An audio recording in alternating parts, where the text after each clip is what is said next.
waxaa khad ku jira cornel xaamud oon jecel inaan kusoo dhaweeyo cornel cali xaamud may maqashaa waan ku maqlaa waana mahadsan tahay aad baan kuu soo dhaweynayaa waana kaaga mahad celinayaa qayb qaadashadaada barnaamijkan waxaad tahay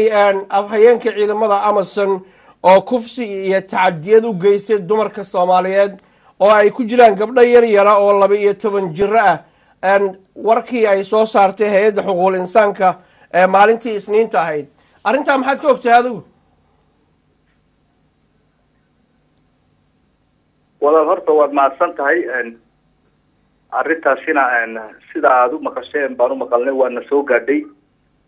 aad baan uga xunnahay arrimaha caynkaas oo kale inay dhacaan waxaan se kaleenahay iminka ahaan annagu wax haba yaraatee arrintaasi dacwad oo naga soo gaadhay oo eed nalaga sheeganayo moojaane tu aan annagu maanta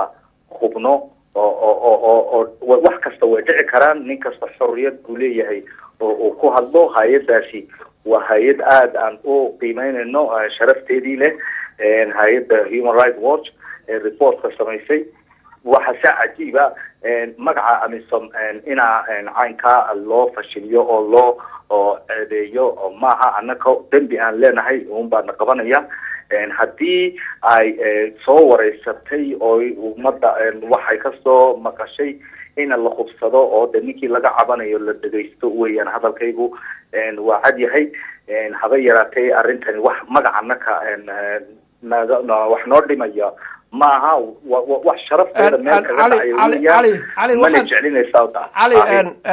rallo waxaad moodaa inaad danaynaysid magaca Amazon inaad difaacdid oo sumcaddooda aad waardiyeysid markay gabdhaha yararka Soomaaliyeed xerooyinka Burundi iyo Uganda ay intay xabadda foorka ka saaraan 10 ay u fuulaan xataa ay diideen inay condom xirtaan sumcadda aad cishanaysid oo waardiyeysanaysid maysan gabadha Soomaaliyeed sumcad ka mudnayn adiga haba yaraatee waxaasoo kale wax dhici karaya maaha boqolaal dumara iyo gabdho leh oo ragna leh iyo maalin kasta xerooyinka ciidamada Amisom lagu daweeyaa oo dhakhtar xitaa u yimaada meelo badan u yimaadiin baa jirta cases hore sidaas oo kale naloogu ceebeeyey waan ka daba tagnay annaka iyo dawladda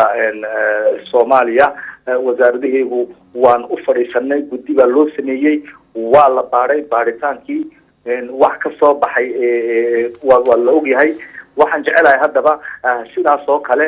inta aanan sidaasaa jirta iyo sidaasaa jirta la oran in annaka inta nala eedeyn nala ogeysiiyo iyaa ficnayd annagu cali raalli noqo markaad leedahay in nala ogeysiiyaa ficnayd ma waxaad doonaysaa in inta dhegta lagugu sheegay idinku aad xeer hoosaad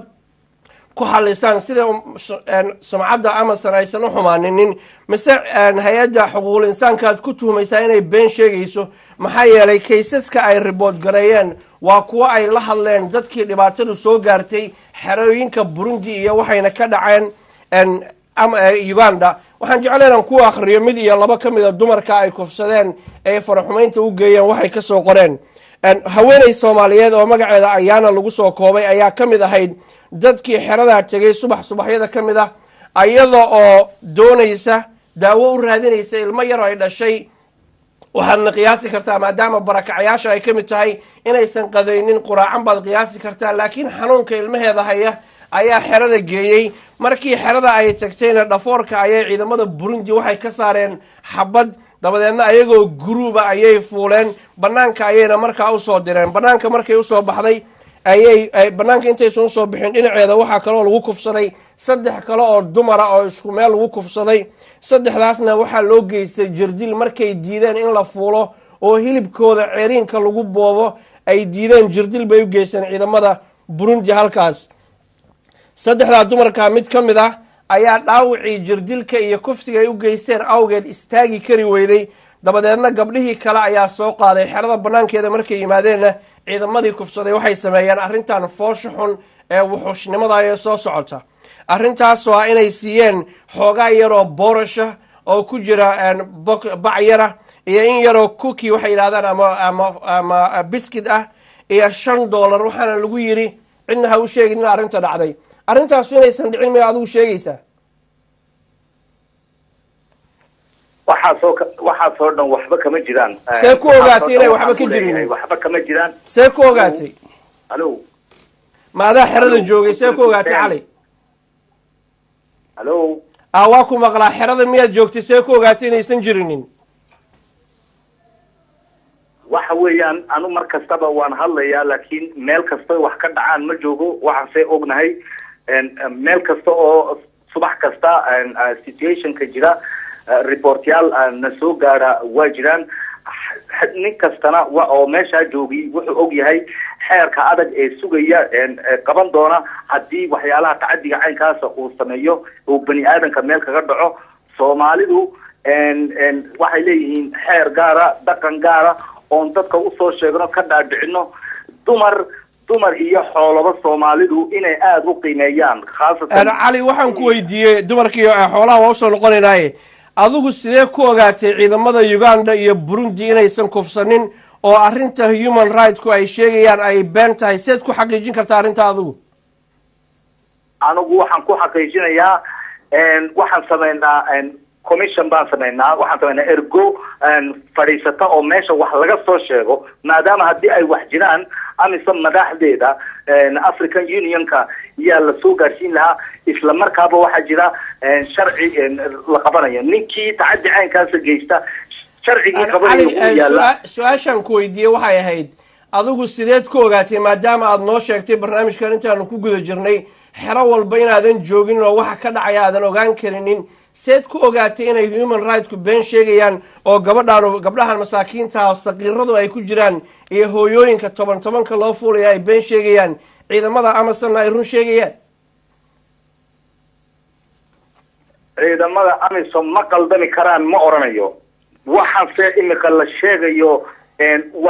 waa nala ogeysiin lahaa, waa nalaga wargelin lahaa inta fashilaada caynkana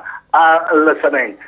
xeerkii qabanaya wuu jiraa, dad aanan qaldamin ma jiro. qof wuu qaldami karaa, laakiin arrintani kutirikuteen bay u badan tahay. cali kolley waa ra'yigaaga kutirikuteen. waxaan u malaynayaa arrintaas inay caro gelinayso malaayiin Soomaaliya oo banaanka joogta. waxaad tiri Amazon waa dad lala xisaabtamaya. waxaanu ognahay dowladda Soomaaliya inay tahay dowlad aan awood lahayn haba yaraatee wax jurisdiction ah oo ay ku leedahay ciidamada Amazon aan lahayn. idinma amri karto, wax idinma sheegi karaan. waxaad idinku doontaan baad fulisaan. dowladaha idinku aad ka timaadeen ayaana mas-uuliyaddiina qaadaya.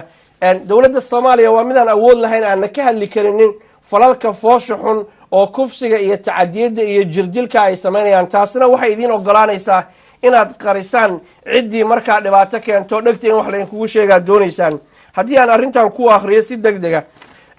waxay sheegeen human rights watch doogu inay jiraan kaysas badan oo horey laydinkugu keenay. ay ka mid tahay gabadhii yarayd ee 12 sano jirtay ee askariga Ugandayska uu fuulay banaanka magaalada Baydhabo ama geesaheeda meel ah. ilaa iyo haatan ninka maxkamad aan la soo istaajinin. maxaa yeelay maxkamadii ku taalay Uganda ay lahayd ee magaalada Muqdisho ku taalay waxaa loo raray dalka Uganda loo raray. taasina waxay dhalin kartaa in ciidamadu waxay sameeyaan wadankooda lagu qaado. gabadha yarna weligeed aysan cadaalad helin. adiguna aad la taagan tahay ciidamada Amazon waxba ma kufsadaan, haddana aad leedahay meel walba anigu ma joogo wax ma ogi. timahaagu dhinaca wada xirmaan. waad mahadsan tahay. hadalkuna wuxuu leeyahay xiisadiisii buu leeyahay baan u malaynayaa, laakiin lama qaldami karo baan ku iri. qof kasta wuu qaldami karaa baan ka iri, laakiin qaladkii aan ogaanay waxbaan ka oranaynaa, sharcina waan la tiigsanaynaa baan ku iri. dowladda Soomaaliyana waan kala tashanaa waxaan qaadanayno. laakiin dowladdu awood ma lahan cali. dowladdu awood kuma lahan ciidamada Amazon. ciidamada Amazon wax jurisdiction ay ku leedahay dowladda Soomaaliyeed ma jirto haba yaraatee. dowladda Soomaaliya waa dowlad la garanayo oo iyadu meelo kale ka hadli karaysa. haddii ay ciidamada Amisom ay amarkeega qaadan weydo meelo ay ka hadli karayso waa jiraan, waad ogtihiin. waa dowlad caalamku maanta xaqiiqsan yahay. kursi kasta oo ku fadhiisato way leedahay, meel kasta oo hay'ad kasta ay tagto. haddii Amisom ay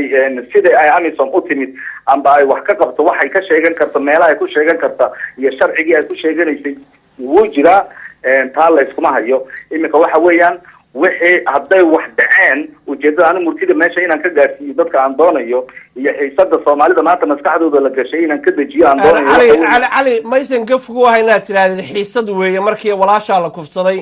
gabadha Soomaalida waa walaashay weeyaan cod ay ku hadasho maanta ma lahan xerada Uganda joogta ama Burundi 20 kan in ay fuulayso adiguna aad leedahay wax jira maahan marka aad leedahay waa xiisad maahan waa xaqiiqo jirta hay-adaanuna waa hay-ad credible ah oo dunida aqoonsan tahay waxay been ugaga sheegaan ciidamada Amazon ma jirto marka inaad tiraahdo waa xiisad ayada laftigeedu maysan gaf iyo meel ka dhac kugu ahayn adiga ana Soomaalida inaan meel kaga dhaco ma jecli marka gabdhaha Soomaaliyeed la kufsano ma ku danqanaysa adiga hay-adani maanta qalab iyo gaf bay ka gashay Amazon haddii ayna arrintan oo kale ay iyadoo ogeysiin fashilada caynkan ay geysanayso isku dir iyo dib iyo laga dhaxalkaya Ali waxaad moodaa inaadan waxyaalo badan la soconin oo aad ka dhacsan tahay hay-adanu waxay tagtay headquarterkiina Addis Ababa ayay tagtay reportkan oo buuxana farta laga saaray laakiin adigu lama socotid baan u maleynaya waan la socdaa reportkana sheegay maxaad hadda u leedahay nalooma keenin oo kama warqabno nalooma sheegin oo waa nala fadeexadeeyay intaan reportkan la sii daynin headquarterkiina la geeyay headquarterka marka la geeyo waxa jirta investigation buu sameeyaa ciidankan Amazon isaguna wuxuu leeyahay inquiry board buu sameeyaa arrinta waa ka tashanaa waxna waa ka soo dhiigaa laakiin kiis kale hore idin kugu maqnaayo gabadha yarta 12 jirtay ee Baydhabo magaalada Baydhabo lagu kufsaday askarigii 2000 kufsaday ilaa ay haatan maxkamad lama soo taagin faylkiisii unbaa maxkamadda la keenay kalsoonida lagu qabi karo ciidamada Amazon ee dawladaha banaanka jooga maxkamadaha ay wax ku saarayaan waa mid aad iyo aad u daciif ah Soomaaliyeed oo dadka Soomaaliyeed aan u cuntami karin iyo dad badanba dadka Soomaaliyeed maanta abaal badan bay ku leeyihiin Amazon abaal badan bay ku qabtaa shacabka Soomaaliyeed oo wax badan bay ka taageeraan maanta arrinka caynkani hadduu dhaco wax weeyaan xal loo helayo Soomaalidu caaday lahayd dhaqan bay lahayd xeer bay lahayd laakiin foolxumada intan leegi foolxumo loo dul qaadan karayo maaha baan ku leeyahay waxaan ogol lahayd maaha inay dhacaan waxa weeyaan wixii laga ka badbadisinay meesha ku jirto taasi waa hubaal weeyaan waxaan anigu akhrinayaa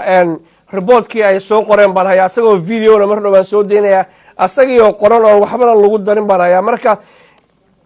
waxa ay sameeyeenna waa wax ayagu ay soo qoreen oo ay sheegeen case kalaan ku akhrinayaa oo xanuun fara badan ku haya dadka Soomaaliyeed adigu laakiin laga yaabo maaragtay sidoo dadka u dhibay inuusan ku dhibaynin maxay yeelay shaqadaadu waxay tahay oo lacag lagugu siiyaa askari aad ku tahay inaad difaacdid sumcadda iyo karaamada ciidamada Amazon oo marnaba aadan dhaliil iyo eed u soo jeedin dabcan waxa kamid ah caseska lagu eedeynayo hooyo Soomaaliyeed oo kale oo iyaduna dhibaatadaas oo kale haysatay ayaa waxay timid xerada iyadoo barayaysa raashin ama dawarsanaysa inay maaragtay la siiyo raashin iyo daawo dabadeedna nin Soomaaliya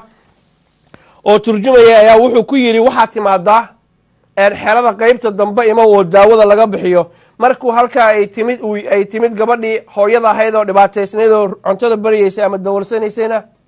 maqsin baa la yiri gal maqsinkii markay gashayna waxay u gashay nin Amazon oo doonaya inuu kufsado oo moodayay in la soo diyaariyay oo ayaduna diyaar ay u tahay inuu kufsado ma waxa leedahay arrintaas uma jirto Your card has now expired.